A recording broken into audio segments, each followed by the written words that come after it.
Vocês sabiam que a humanidade pode ter dois pais, um ou outro? Existem dois? Ô, missão não sabe, isso não existe. Veja o que Jesus falou em João capítulo 8, versículo 38. Eu falo do que vi junto de meu pai. Quer dizer, ele viu junto do pai dele, que é o Criador, o Deus eterno. E vós fazeis o que também viste junto de vosso pai, que era o diabo.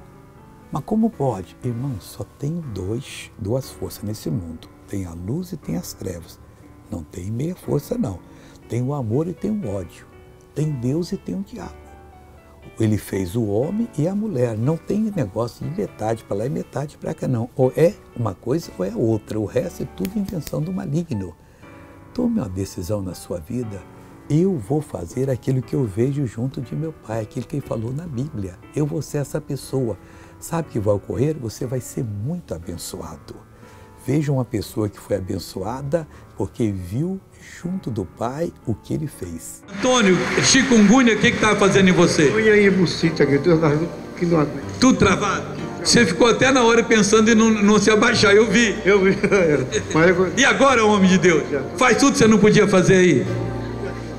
Sumiu tudo? Sumiu tudo. Então pode ir, Antônio de Jesus. Agora eu quero lhe abençoar.